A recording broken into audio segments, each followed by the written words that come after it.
টাকা দিয়া খোটা দিল না, মনেও কষ্ট দিল না, তাদের জন্য পুরস্কারটা কি শুনুন। আল্লাহ পাক বলেন পুরস্কার হচ্ছে লাহুম আজরুহুম ইনদা রাব্বিহিম ওয়ালা খাউফুন আলাইহিম ওয়ালা হুম ইয়াহজানুন। ওদের জন্য তার পরওয়ারদিগারের কাছে রয়েছে বিরাট পুরস্কার, আজরে আজিম। এদের জন্য কোনো ভয় নাই, কোনো চিন্তাও নাই, কিয়ামতে ডাইরেক্ট জান্নাতে চলে যাবে। সুবহানাল্লাহ। দানের এত ফজিলত যা ভাই আমি বলে শেষ করতে পারবো না, এত ফজিলত আল্লাহ দানের মধ্যে রেখেছেন। ত্যাগেই তো শান্তি, ভোগে শান্তি নাই, মজা কিসে? জোরে কন্যা মজা কিসে? ত্যাগের ভিতরেই মজা। আল্লাহ পাক বলছেন ইয়া আইয়ুহাল্লাযীনা আমানু আনফিকু মিন তাইয়্যিবাতি মা কাসাবতুম ওয়া মিম্মা আখরাজনা লাকুম মিনাল আরদ। তোমরা যে উপার্জন করেছো, সেই উপার্জনে তোমাদের জন্য যা উপার্জন করেছো তাই, আর মাটি থেকে আমি যা তোমাদের জন্য দিয়েছি তার থেকে ভালো জিনিস, ভালো ভালো জিনিস আমার রাস্তায় খরচ করো। এটা কার অর্ডার? আল্লাহর অর্ডার। খরচ করবেন কি? আল্লাহ পাক বলছেন ওয়ায়াসআলুনাকা মাযা ইউনফিকুনা কুলিল আফওয়া। নবী আপনাকে প্রশ্ন করা হয় কি খরচ করব, আপনি বলুন প্রয়োজনের অতিরিক্ত জিনিস যেটা আছে সেটাই আল্লাহর জন্য খরচ করে দাও। তোমার প্রয়োজন যখন মিটে গেছে, ব্যাংকের মধ্যে অসংখ্য টাকা জমা রাখা খালি গুনতেছে বসে বসে, তা না করে অভাবগ্রস্ত মানুষদের প্রয়োজন মিটাও। খরচ করার ভিতরে আর খরচ না করার ভিতরে ভারসাম্য রক্ষা করতে হবে। ওয়ালা তাজআল ইয়াদাকা মাগলুলাতান ইলা উনুকিকা ওয়ালা তাবসুতহা কুল্লাল বাসত ফাতাকউদা মালুমান মাহসুরা। তোমাদের দানের হাত গুটায় একেবারে গলার সাথে বেঁধে রেখো না, আবার এমন বেশি ছেড়েও দিও না, কারণ এর ফলে তোমাকে অনুতপ্ত হওয়া লাগতে পারে, কার্পণ্যতাও না হয়, আর দ্বিতীয় জমের মতো দিয়ে সব ফতুরু না হয়ে যাও। দুটোর মধ্যে ব্যালেন্স হতে হবে। সাধারণ দান সাদকা কাদেরকে দিবেন, উপযুক্ত পাত্র কারা, তার একটা লিস্ট আল্লাহ দিচ্ছেন। وبالوالدين إحسانا وبذي القربى واليتامى والمساكين والجار ذي القربى। নিজের পিতামাতা, নিকট আত্মীয়, ইয়াতিম, মিসকিন এবং আত্মীয় প্রতিবেশী তাদেরকে দিবে। আমি কিন্তু এখন যাকাতের কথা বলছি না, মা বাপকে যাকাত দেওয়া যাবে না। এটা হচ্ছে দান, সহযোগিতা করা, ইহসান করা। এই ইহসান মা বাপকে, প্রতিবেশী আত্মীয় যারা, মিসকিন যারা, এতিম যারা, অনাত্মীয় প্রতিবেশী যারা, চলার সাথী, প্রবাসী এবং নিজের চাকর চাকরানি যা কিছু আছে, এই সকলকেই এই সাহায্য করতে হবে, একথা আল্লাহ বলে দিয়েছেন। এবং আমরা যে আয়াত আলোচনা করতেছি সে আয়াতের ভিতরেও এই ফেরেশতা আল্লাহ পাক বলে দিয়েছেন। আল্লাহর রাস্তায় যারা দান করবে তাদের সম্পর্কে আল্লাহ বলছেন এখন মাসালুল লাযীনা ইউনফিকুনা আমওয়ালাহুম ফী সাবিলিল্লাহি কামাসালি হাব্বা। আল্লাহর রাস্তায় খরচ করা এর দৃষ্টান্ত হলো একটা দানার মতো, যেই দানাটা থেকে 7টা ডাল বেরিয়ে গেল। ফি কুল্লি সুমবালাতিন মিআতু হাব্বা। একটা দানা থেকে 7টা ডাল বেরোলো, এক একটা ডালে 100 করে দানা হলো, সব মিলাইয়া 700 দানা হয়ে গেল। ওয়াল্লাহু ইউদাইফু লিমান ইয়াশা ওয়াল্লাহু ওয়াসিউন আলিম। আল্লাহ পাক বলেন এই পৃথিবীতে একটা দানায় 700 দানা যে আল্লাহ রাব্বুল আলামিন তোমার হাতে ধরায় দিলেন, সে আল্লাহ পাকের ব্যাংকে যদি টাকা জমা রাখো, আল্লাহর রাস্তায় যদি খরচ করো, 700 গুণ বাড়াইয়া আল্লাহ তোমার হাতে ধরাইয়া দিবেন। আল্লাহু ইউদাইফু লিমান ইয়াশা। আর আল্লাহ ইচ্ছে করলে এর থেকেও বেশি তোমাকে দান করবেন। সুবহানাল্লাহ। কোন জোরে! আর এই দান করতে হবে মরার আগে। কোন সময় দেবেন কোন? আমার দেশে বহু মুসলমান আছে যারা বলে, হুজুর আসি আপনাদের পিছনে, যা বলেন আসি, জীবন দিয়া দেব। এরা খুব চালাক, জীবন দিতে চায়, মাল দিতে চায় না। আল্লাহ তো আগে জীবন চায় নাই, আল্লাহ আগে কি চেয়েছেন? কন্যা আল্লাহ আগে কি চেয়েছেন? আল্লাহ চেয়েছেন মাল। وَتُجَاهِدُونَ فِي سَبِيلِ اللَّهِ بِأَمْوَالِكُمْ وَأَنفُسِكُمْ। আল্লাহ পাক বলেন জিহাদ করো আমার রাস্তায় মাল দিয়ে আর জান দিয়ে। মাল দাও আগে, মাল না দিয়া যদি আগে মরে যাও মালটা তো থেকেই গেল। সুতরাং মাল আগে আমার রাস্তায় দাও। দেবা কখন? মরার আগে দাও। ওয়ানফিকু মিম্মা রাযাকনাকুম মিন ক্বাবল আইয়াতিয়া আহাদাকুমুল মাউত। আমার রাস্তায় খরচ করো মৃত্যু আসার আগে। فيقول رب لولا أخرتني إلى أجل قريب। যদি মরার আগে না দাও, মৃত্যুর সময়, মৃত্যু যখন এসে গেল সেই সময় যদি বলো, অনুশোচনা যদি করো, আহারে যদি আমি সময় পাইতাম, একটু খানিক যদি সময় দিতে আল্লাহ, একটু সময় আমারে যদি দাও, ফাসাদদাকা ওয়া আকুম মিনাস সালিহিন।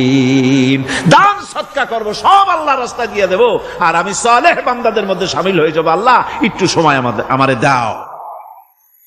আল্লাহ পাক বলছেন, ওয়ালা ইউআখিরাল্লাহু নাফসান ইযা জাআ আজালুহা আল্লাহু খাবীরুম বিমা তা'মালুন।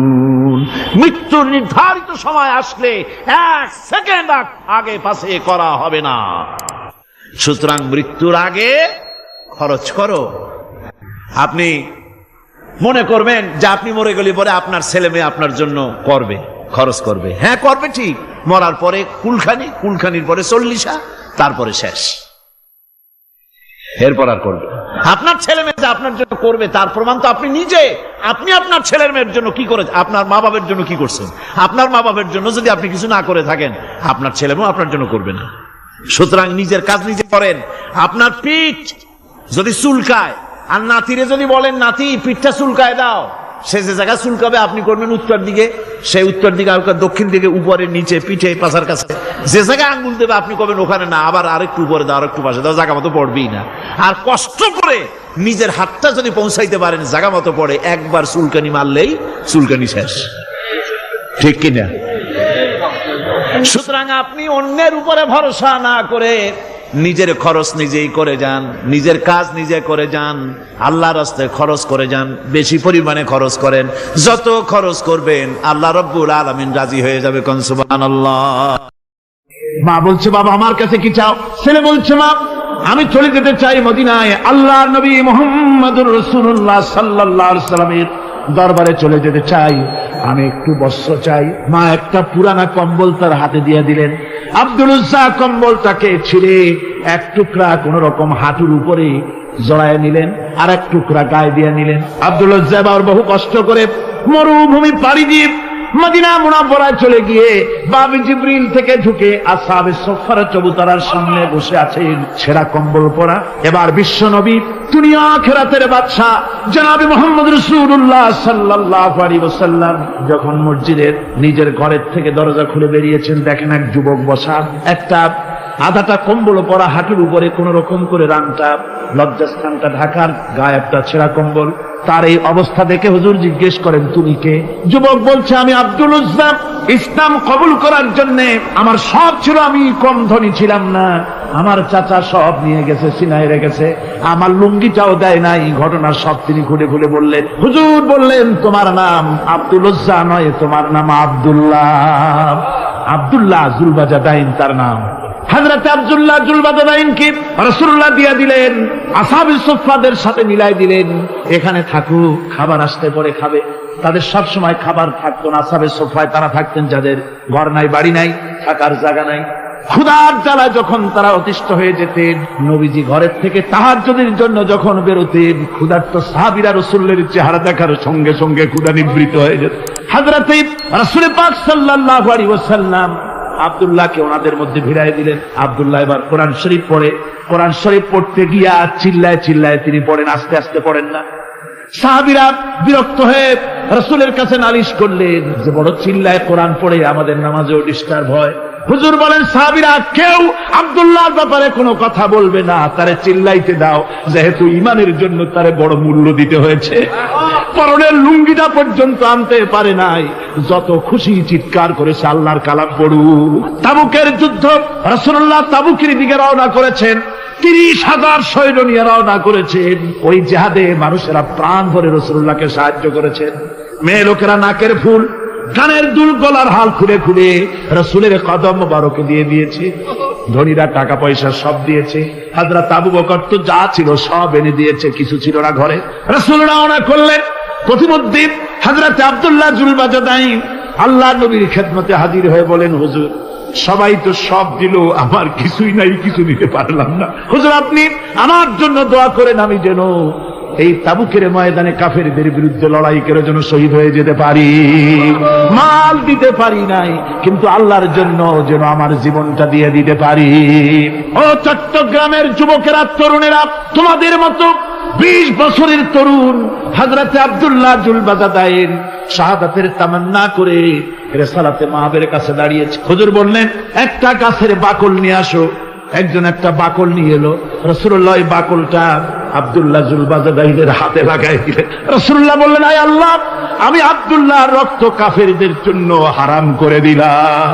হযরত আব্দুল্লাহ বলছেন, ইয়া রাসূলুল্লাহ, আমি চাইছিলাম শহীদ হব, আর আপনি আমার রক্তটা হারাম করে দিলেন কাফেরদের জন্য। আল্লাহর নবী বলেন, আব্দুল্লাহ রে, কোনো চিন্তা করো না, তোমার মৃত্যু যদি জ্বরেও হয়, আল্লাহ রাব্বুল আলামিন তোমার শাহাদাতের দরজা দিয়ে দিবেন।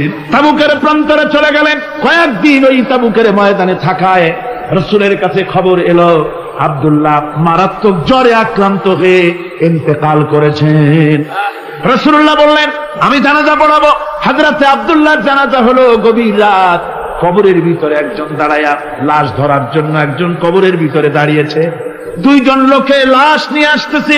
হযরতে বেলাল আলো উঁচু করে দাঁড়ায় ধরে আছে। অন্ধকার রাত, কবরের ভিতরে একজন দাঁড়ানো, লাশ নিয়ে এসেছে 2 জনে। কবরের ভিতরে যিনি দাঁড়ানো, তিনি বলছেন, এই লাশকে তোমাদের ভাইকে আদবের সাথে কবরে রাখো। কবরের মধ্যে যিনি দাঁড়ানো তিনি আর কেউ নয়, বিশ্বনবী মুহাম্মদুর রাসূলুল্লাহ সাল্লাল্লাহু আলাইহি ওয়াসাল্লাম। হযরত রাসূলুল্লাহ বলতেছেন, আবু বকর ওমর, তোমাদের ভাইকে আদবের সাথে কবরে রাখো, খবরদার বেয়াদবি করো না। কবরের মধ্যে আল্লাহ নবী আব্দুল্লাহ জুলবাজাদাইনকে নিজ হাতে শোয়াই দিয়া কবরের উপরে পাথর বিছিয়ে দিয়ে নবীজি বললেন, রব্বুল আলামিন, আজকের এই সন্ধ্যা পর্যন্ত আমি আব্দুল্লাহর প্রতি রাজি ছিলাম, তুমিও আব্দুল্লাহর প্রতি সন্তুষ্ট হয়ে যাও। হযরত ইবনে মাসউদ রাদিয়াল্লাহু তাআলা আনহু বলেন, আমি চিৎকার মেরে কেঁদে কেঁদে বললাম, আল্লাহ, আজকে যদি এই কবরে আব্দুল্লাহ না হয়ে আমি হতাম, আমার কিসমতটা ভালো হয়ে যেত। যুবকেরা, ও তরুণ মুসলমানেরা, তোমরাই রক্ত দিয়ে ইসলাম কায়েম করেছো। কে কায়েম করেছে ইসলাম? মুসলিম তরুণেরা, মুসলিম যুবকেরা। তোমাদের অবদান সব চাইতে বেশি। আজ মুসলমান যুবকদের চরিত্র নাই। মদ, জুয়া, জেনা, ব্যভিচার করে করে সর্বনাশ করে দেওয়া হলো। সরকারি ভাবে, বেসরকারি ভাবে, বিভিন্ন ভাবে যুবকদেরকে মিসগাইড করার জন্য মদ দেওয়া হয়, টাকা দেওয়া হয়, অস্ত্র দেওয়া হয়, সব দিয়ে যুবকদের চরিত্র নষ্ট করা হচ্ছে। অথচ যুবক হচ্ছে একটা জাতির মেরুদণ্ড। জাতির কি মেরুদণ্ড? এই মেরুদণ্ডকে ঘুরে ধরেছে, এই মেরুদণ্ড নষ্ট করার ব্যবস্থা করা হয়েছে। আমার মুসলমান ভাইয়েরা, হাদিস থেকে শোনো, বদরের প্রান্তরে যুদ্ধ হবে। রাসূলুল্লাহ সাহাবায়ে কিরামদেরকে রেডি করেছেন, কিন্তু এই যুদ্ধটা বড় মারাত্মক। এই জেহাদ বড় মারাত্মক। জেহাদ হবে, চাচার বিরুদ্ধে ভাতিজা জেহাদ করবে, বাপের বিরুদ্ধে সন্তান অস্ত্র ধারণ করবে, ভাইয়ের বিরুদ্ধে ভাই অস্ত্র ধারণ করবে। কোন জায়গা? বদর। কোন জায়গায়? বদর। মক্কা থেকে যারা আসতেছে সব চাচা, ভাই, মামু, খালু, এরা আপন আপন লোকেরা আপন লোকের বিরুদ্ধে অস্ত্র ধারণ করবে। এটা কি সহজ? কোন এটা কি সহজ? রাসূলুল্লাহ যুদ্ধের কথা মানুষকে বুঝাচ্ছেন, একটু ইতস্তত করে। হযরত রাসূল পাক সাল্লাল্লাহু আলাইহি ওয়াসাল্লাম যুদ্ধের কথা সাহাবায়ে কিরামদের সামনে পেশ করতেছেন আর একটু ইতস্তত করতেছেন এই কঠিন যুদ্ধে সাহাবীরা কিভাবে মেনে নেবে। রাসূলের মনের অবস্থা বুঝতে পেরে হযরত মিকদাদ রাদিয়াল্লাহু তাআলা আনহু পর্শিয়ান সাহাবী তিনি দাঁড়ায় গেলেন। তিনি দাঁড়ায় বলছেন, ইমদি বিনা ইয়া রাসূলুল্লাহ হাইসু মা তাশা।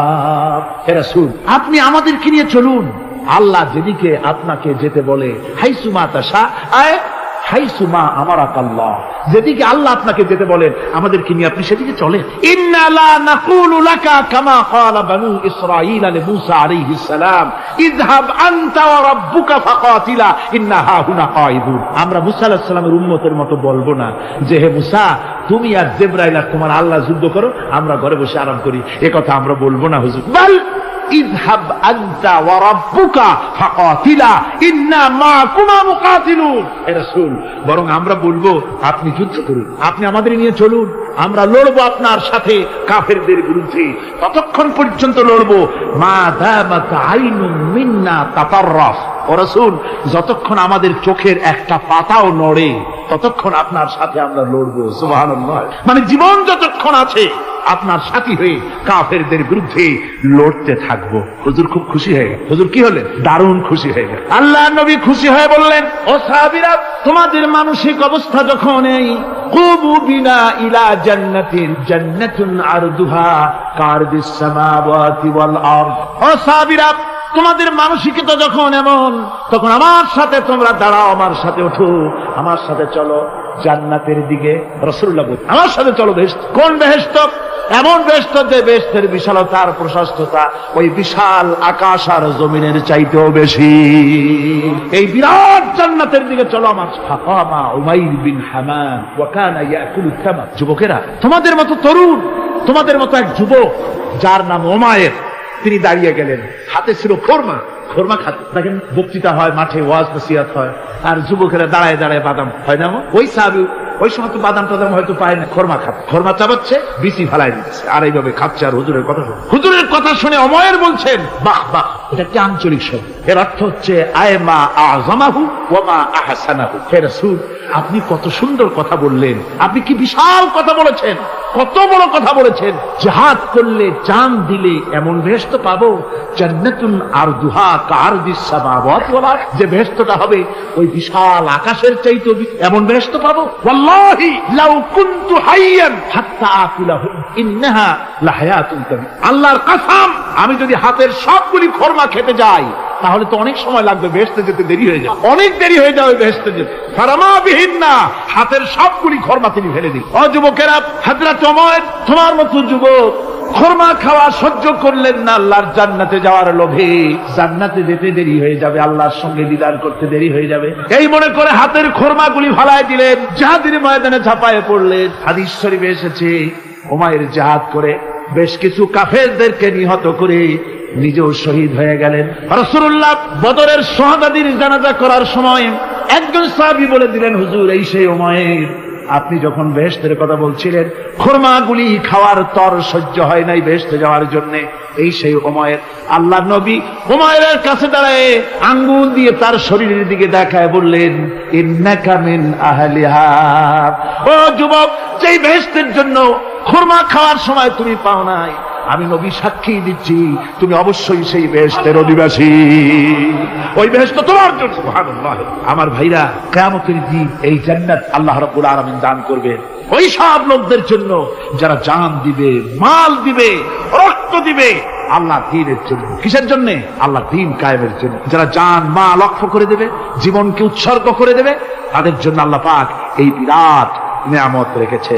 তরুণদের বলতে চাই, যুবকদের বলতে চাই, আর বাতিলের পেছনে ঘুরো না, আর তোমার ওই সব নেতাদের পেছনে ঘুরো না যারা নিজেরাও নামাজ পড়ে না, তোমাকেও নামাজের কথা বলে। ওরা নিজেরা মিথ্যা কথা কয়, তোমরা টের পাও না? কি বলেন, টের পাওয়া যায় না?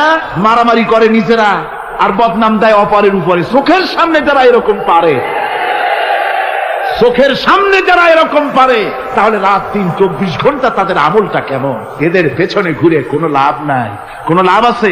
হ্যাঁ, একটা লাভ আছে। সেই লাভটা হচ্ছে টাটকা কিছু সুখ পেতে পারে, কিছু মদের টাকা, কিছু হোটেলের টাকা, কিছু পরের মেয়ে নিয়ে ঘোরার টাকা, কিছু ভ্রমণের টাকা, কিছু অস্ত্রপাতি, ত্রাস সৃষ্টি করা। আর ত্রাস সৃষ্টি করবা, কয়টা অস্ত্রের মালিক হইছো? যুবক, তরুণ, বিপদগামী তরুণদের বলবো, সরকার অননুমোদিত অস্ত্র যাদের কাছে আছে, শুনে রাখ, এই অস্ত্র কাউকে ক্ষমা করে, এই অস্ত্র কাউকে ক্ষমা করে না। সাপ পোষার মতো, যে সাপ তুমি দুধ কলা দিয়ে পোষো, ওই সাপ তোমাকে আবার দংশন করবে।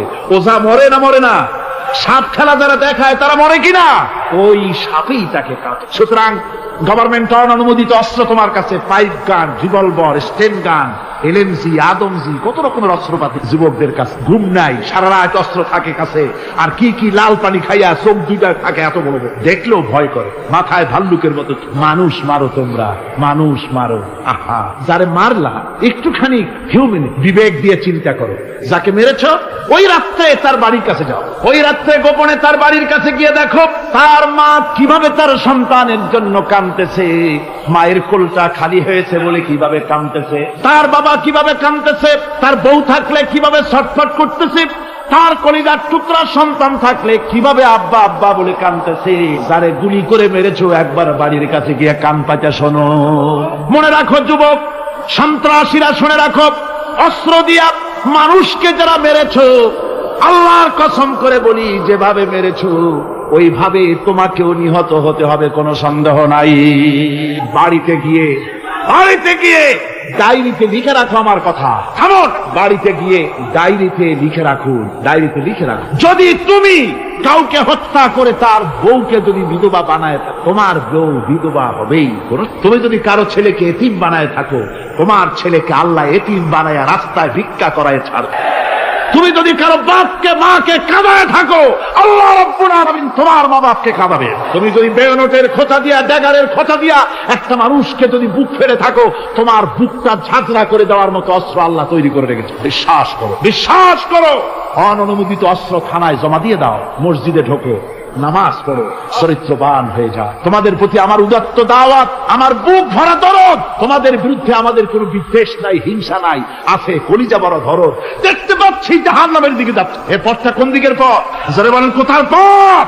ওই নেতাদের পিছনে আর চলো না, তওবা করো। ওই নেতাদের পিছনে আর যাবে না যারা তোমাদেরকে টাকা দেয় আর অস্ত্র দেয়, যারা তোমাদেরকে মদ দেয় আর নারী দেয়, ওদের পিছনে আর চলবে না। ওয়াদা করো। যুবকরা কি পারবে ওয়াদা করতে? ওই সব নেতাদের পিছনে জীবনে আর যাবে না। ওয়াদা করতে পারো? হাত উঁচু করে দেখাও যুবকেরা।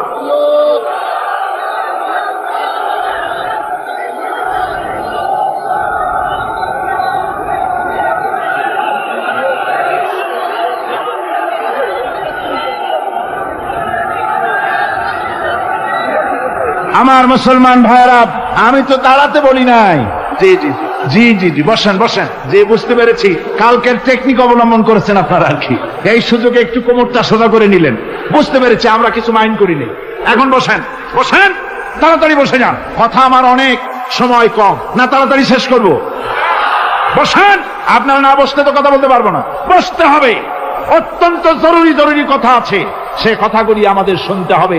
যেহেতু এই মাহফিলের পর আবার আপনাদের সামনে কথা বলতে পারবো, এর কোনো গ্যারান্টি নাই। আছে নাকি কোনো গ্যারান্টি? নাই। সুতরাং বসতে হবে, কেউ দাঁড়াবে না। জোরে সোরে জিকির করেন, লা ইলাহা ইল্লাল্লাহ, লা ইলাহা।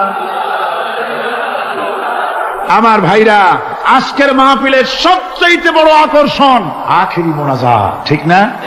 কোরআনে কারীমের মাহফিলের মোনাজাত অবশ্যই কবুল হবে ইনশাআল্লাহ। এত মানুষের দোয়া আল্লাহ ফিরাতে পারেন না। তার নাম রহমান, তার নাম রহিম, তার নাম গফুর, তার নাম গফফার।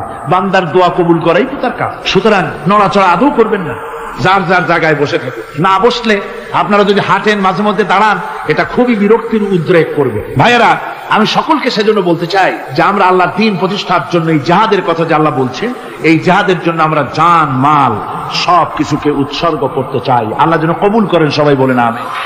আনন্দ, আরাম আর বিলাসিতায় আমরা আমাদের জীবনকে ভাসায় দিয়ে, যার কারণে আমাদের জিল্লত। এ মুসলমানদের উরুজ, এ মুসলমানদের তারাক্কি কিভাবে আসছে শুনুন বিশ্ব কবির ভাষা। বিশ্ব কবি আল্লামা ইকবাল রহমতুল্লাহ আলাইহি বলেছেন, তুঝে বাতাও तकदीर उमम क्या है, तुझे बताओ तकदीर उमम क्या है, शमशेर उसना अव्वल ताऊस और बाबाखीर। এসো আমি তোমাকে এই জাতির উন্নতির কথা শোনাই। এই জাতির উন্নতি তখন হয় যখন এক হাতে থাকে কোরআন আর এক হাতে থাকে তরবারি, তখন হয় জাতির উন্নতি। আর এই জাতি যখন কোরআন আর তরবারি ছেড়ে দিয়ে যখন তানপুরা, বেহালা, সারিন্দা, নারিন্দা, গিটার, ফিটার, সারেগামা, পাদানিসার পেছনে যখন লাগে, কপাল তখনই পড়ে। কপাল পড়ে কখন? তখনই পড়ে। আজ আমাদের টেলিভিশন, আমাদের রেডিও, আমাদের সংস্কৃতি সব সারেগামার সংস্কৃতি। কিসের সংস্কৃতি? আগে তো মুসলমানের ঘরে প্রত্যেক দিন সকাল বেলায় আওয়াজ আসতো মুসলমানদের ঘরে। সকাল বেলায় মুসলমানদের ঘরে ঘরে জানালার ফাঁক দিয়ে আওয়াজ আসতো, বিসমিল্লাহির রহমানির রহিম, সূরা ইয়াসিন, সূরা রহমান ইত্যাদির তেলাওয়াত ভেসে আসতো। এখন আর তেলাওয়াত ভেসে আসে? এখন মুসলমানদের ঘরের থেকে সকালবেলায় আওয়াজ আসে সারেগামা, পাদানিসা, বাবা খালু, মামু নানা, হাবি জাবি, এই গানের ট্রেডিংগুলি, গানের শব্দগুলি চলে আসে। কোরআন শিখবার জন্য, শিখাবার জন্য ছেলের জন্য যে মৌলবী রাখে, সারা মাস পড়াবে, বেতন 300 টাকা। আর গানের মাস্টার যে গান শিখাবে, রবীন্দ্র সঙ্গীতের প্যানপ্যানানি সুর শিখাবে, নাচ শিখাবে, সপ্তাহে 2 দিন এসে 2 ঘন্টা শিখাবে, বেতন 3000। কপাল পোড়া জাতি। কি পোড়া জাতি? জাতি তার কপাল পুড়ে। কোরআনের সাথে তার সম্পর্ক কম, জিহাদের সাথে সম্পর্ক কম, সম্পর্ক হয়েছে গানের সাথে, সম্পর্ক নাটকের সাথে। তাই আজ আল্লাহর দ্বীন কায়েমের জন্য লড়াইয়ের ময়দানে আসতে হবে। বাংলাদেশে কিন্তু জিহাদের ডাক এসে গেছে। কিসের ডাক এসেছে? জিহাদের ডাক। এই জিহাদে সাড়া দিতে হবে। আমি আগেই বলেছি, ওই জিহাদ ওই রকম না যে লাঠি ঠেঙ্গা নিয়ে যাবাই বলে। জিহাদ হচ্ছে বাতিলের বিরুদ্ধে। টেলিভিশনের ভিতরে নাটকের মাধ্যমে ইসলামকে অসম্মান করা হচ্ছে, মুসলমানদের দাড়িকে অসম্মানিত করা হয়, টুপিকে অসম্মানিত করা হয়, তারপরে সিনেমার ভিতরে, গানের মধ্যে ইসলামকে অপমানিত করা হয়। যার কারণে বিরোধী, এর বিরুদ্ধে জাতি সোচ্চার না হওয়ার কারণে আস্তে আস্তে মুসলমানদের ঈমান কমে যাচ্ছে। বাতিল শক্তিশালী হয়ে আক্রমণ করছে। আপনারা বলেন, ভারতের কি ক্ষমতা মসজিদ ভেঙে দেয়? এই পৃথিবী কি মুসলমান কম? জোরে বলেন, মুসলমান কম? তাহলে ভারতের বাবরি মসজিদ তারা ভাঙলো কি করে? সাহস পেল কোথা? সাহস পেয়েছে আমরা আমাদের ঐক্য বিনষ্ট করি, আমাদের ঐক্য ভেঙে ফেলেছি। আমরা একজন আর একজনকে গালি দেই, মুসলমান না বলে গালি দেওয়া হয়। পরস্পরের মহব্বত নাই, স্বীকৃতি নাই, শ্রদ্ধা নাই, ঐক্যবদ্ধভাবে আমরা নাই। আমরা আমাদের চরিত্র নাই, চরিত্র নষ্ট করেছি। ফলে তারা বুঝতে পেরেছে এই মুসলমান সেই মুসলমান নয় যারা জীবনের চাইতে মৃত্যুকে বেশি ভালোবাসতো, যাদের চরিত্র ছিল উন্নত। এরা সেই জাতিরা, এরা মিথ্যা কথা বলে, এরা জুয়া খেলে, এরা মদ খায়, এরা জেনা করে, এরা বদমাশি করে। এদের সেই চরিত্র নাই যেই চরিত্রের বলে আমাদের অপকর্মের মোকাবেলা করতে পারে। এই বিশ্বাস নিয়ে তারা তা বাবরি মসজিদের উপরে হামলা করে। বাবরি মসজিদ ভাঙলো। মসজিদের উপরে যখন শাবল মারা হচ্ছিল, কেবল নিউজ নেটওয়ার্কের মাধ্যমে আমরা এই দৃশ্য দেখেছি, টেলিভিশনের পর্দায় দেখেছি শাবল মারা হচ্ছে। তখন মনে হচ্ছিল শাবল তো মসজিদের উপরে পড়ছে না, শাবল যেন পড়ছে পৃথিবীর 125 কোটি মুসলমানের কলিজার উপরে। ভারত মসজিদ ভেঙে দিল। এরপরে এই মসজিদ ভাঙলো বিজেপি, শিবসেনা সহযোগিতা করলো ভারতের প্রধানমন্ত্রী নরপশুরাও। এই পৃথিবীর বর্তমান পৃথিবীর নিকৃষ্ট মানব সন্তান, জঘন্য শয়তান নরপশু। ওইটা নরসীমা নয়, ভারতের প্রধানমন্ত্রী মানুষ না, এটা একটি শয়তান। জোরে বলেন, এটা কি? পৃথিবীর ইতিহাসকে কলঙ্কিত করেছে। আজ পর্যন্ত পৃথিবীতে কোথাও মসজিদ ভাঙা হয়েছে কোন ইতিহাস। আর ভারতের বেয়াদব সরকার বাংলাদেশে যখন সংসদে ভারতীয় এজেন্টদের প্রতিবাদের মোকাবেলায় যখন ভারতের এই কাজের নিন্দা জানানো হলো, ভারতের বেয়াদব সরকার তখন বলছে বাংলাদেশের গতিবিধির উপরে আমরা কড়া নজর রাখছি। বেটা বেয়াদব, বাংলাদেশ কি তোমার ভুটান না সিকিম? বাংলাদেশের উপরে কড়া নজর রাখার অধিকার তোমার নাই। এই পৃথিবীতে বাংলাদেশের সবচাইতে বড় দুশমন ভারত। সবচাইতে বড় দুশমন কে?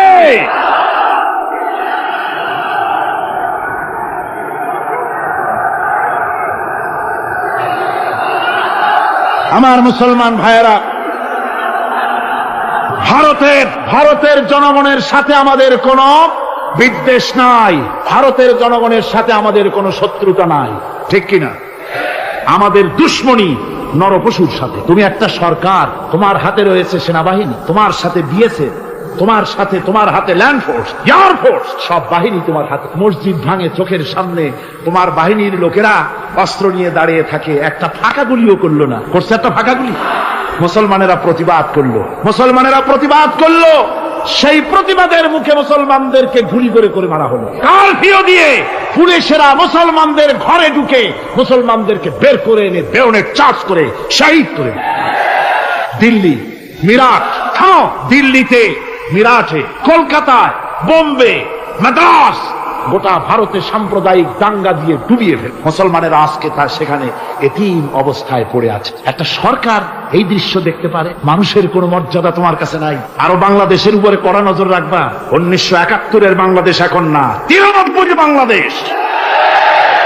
তোমার গোলামেরা দেশ শাসন করে না, এদেশে 11.5 কোটি মুসলমান বাস করে। আমরা ভারতকে দেখিয়ে দেব ইনশাআল্লাহ, জিহাদের প্রেরণা নিয়ে যদি প্রয়োজন হয় বাংলাদেশের যুদ্ধ যদি করা লাগে ভারতের সাথে, আর যুদ্ধ করা লাগবে। রাসূলুল্লাহর ওয়াদা। কার ওয়াদা? নাসাই শরীফ, ইবনে মাজাহ, এই সাসেত্তার দুটি হাদিসের মধ্যে হযরত আবী হুরায়রা রাদিয়াল্লাহু তাআলা আনহু বর্ণিত হাদিস রয়েছে। বলেছেন, 2 শ্রেণীর লোক কিয়ামতের দিন জাহান্নাম থেকে মুক্ত হয়ে যাবে। এক শ্রেণী হচ্ছে যারা ঈসা আলাইহিস সালামের সাথে সাথী হয়ে যারা লড়বে আর শহীদ হবে, কিয়ামতে তারা জান্নাতে যাবে, জাহান্নাম থেকে মুক্ত। আর দ্বিতীয় শ্রেণী, ভারতের সঙ্গে একটা যুদ্ধ হবে, রাসূল বলেছেন হিন্দুস্তানের সঙ্গে একটা লড়াই হবে। ওই লড়াইয়ে যারা শহীদ হবে, রাসূলুল্লাহ বলেছেন কিয়ামতের দিন জাহান্নাম থেকে আল্লাহ মুক্ত করে দেবে। সেই লড়াই ভারতের সাথে আমাদের হবে। ওই লড়াই যেদিন বাঁধবে, বাংলাদেশের সেনাবাহিনী, air force, land force, police শুধু আড়াই যুদ্ধ করবে না, বাংলাদেশের 12 কোটি তৌহিদি জনতা শহীদ তিতুমীরের বাস হাতে নিয়ে ভারতকে পিটিয়ে ঠান্ডা করবে ইনশাআল্লাহ।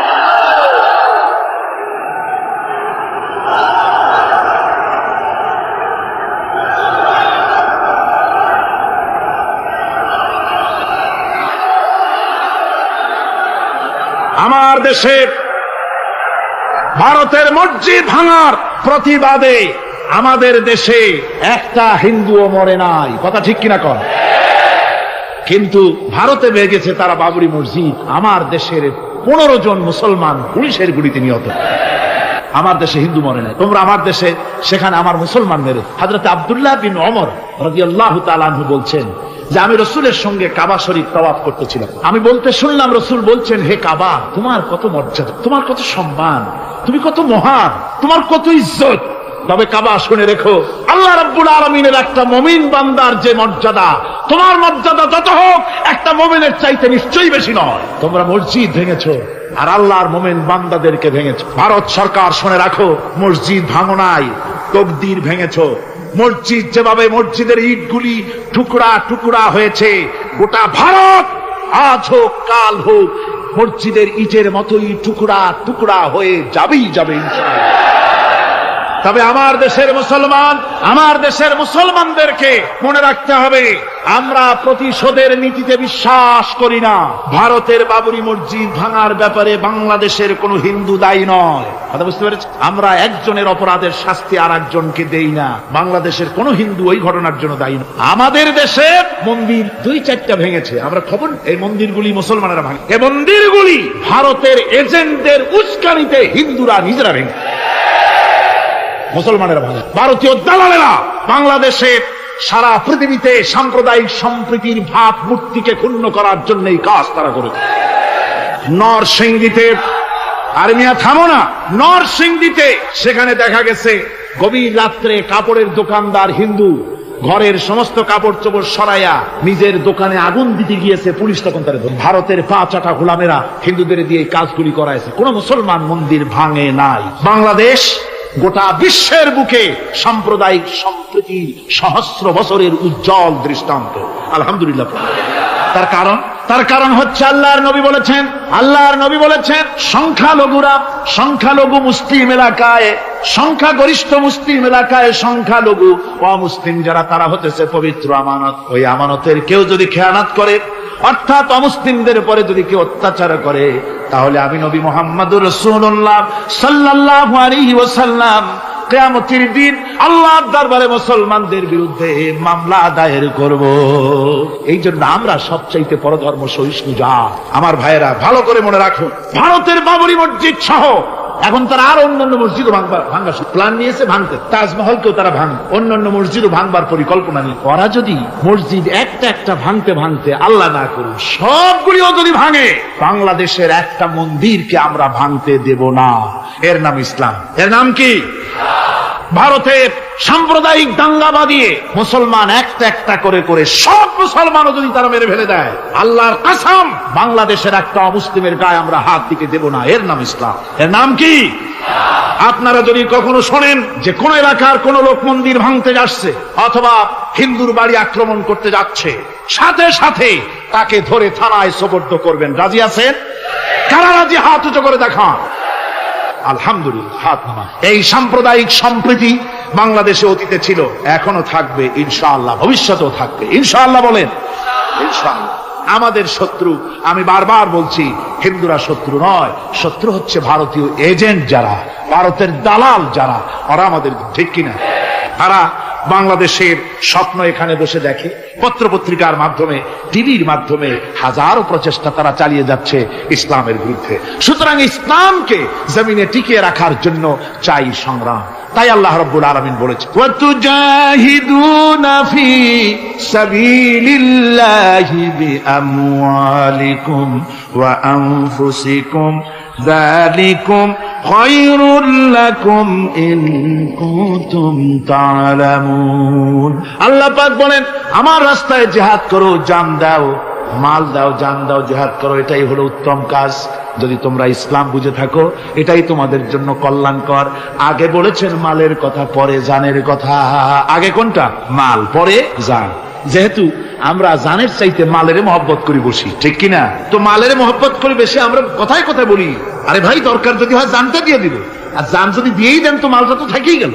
এই জন্য আল্লাহ বলেছেন মাল আগে দাও, তারপরে জান দাও। আমরা খুব চালাক, আমরা জান দিতে প্রস্তুত, মাল দিতে প্রস্তুত নয়। একবার একটা লোক যাচ্ছে রাস্তা দিয়ে, সাথে তার প্রিয় কুকুরটা জিব্বা বেরিয়ে গেছে, মরে যাচ্ছে। কুত্তার মালিক কাঁদতেছে। একজন লোক এসে বলে, ভাই তুমি কাঁদো কেন? কয় যে আমার এই কুত্তাটা খুব প্রিয় কুকুরটা মরে যাচ্ছে, তাই কাঁদ। কুকুর মরে কেন? কুকুরটা মরতেছে 3 দিন ধরে আমি কোনো খাবার তাকে দিতে পারি, সেই জন্য কুকুরটা মরে। আচ্ছা হোক, তবু তো আল্লাহর সৃষ্ট এক প্রাণী, কি খেতে দেওয়া যায়? এদিক ওদিক তাকায় দেখে কুকুরের মালিকের কাছেই রয়েছে একটা পোটলা। মিয়া তোমার এই পোটলার মধ্যে কি? কয় পোটলার মধ্যে হালুয়া আর রুটি। তোমার পোটলার মধ্যে হালুয়া আছে, রুটি আছে। কুত্তা মরে ক্ষুধার জ্বালায় তুমি সেটি কান্দো, ওর থেকে এক টুকরো রুটি দিলেই তো কুত্তা বাঁচে। কুত্তার মালিক বলছে, মিয়া সাহেব ওই সব ফটো আমার শুনেন, এগুলো আমি খুব জানি। রুটি আর হালুয়া দিলেই তো আমার পয়সা খরচ হবে, ওর দরদে যে কান্দতেছি এর জন্য তার পয়সা খরচ হচ্ছে না। আমাদের অবস্থা কিন্তু তাই হয়ে, ইসলাম বিদায় হয়ে যায়, যাক না, কিন্তু আমি কাঁদবো, পয়সা দিব না। রাসূলের করুণ ঘটনাগুলি শুনে চোখের পানি ফেলবো, কিন্তু এই করুণ ঘটনা কেন ঘটলো সেই ময়দানে আমরা পা ফেলবো না। এরকম একটা অ্যাটিটিউড, এ ধরনের একটা মেন্টালিটি আমাদের মধ্যে গ্রো করেছে, ঠিক কিনা? কর আমার ভাইয়েরা, মাল দিতে হবে, জান দিতে হবে, সবকিছুকে উৎসর্গ করে দিতে হবে আল্লাহর দ্বীন প্রতিষ্ঠার জন্য। যার পয়সা আছে, পয়সা দিয়ে কি করবেন যদি আল্লাহর দ্বীন এ জমিনে কায়েম না হয়?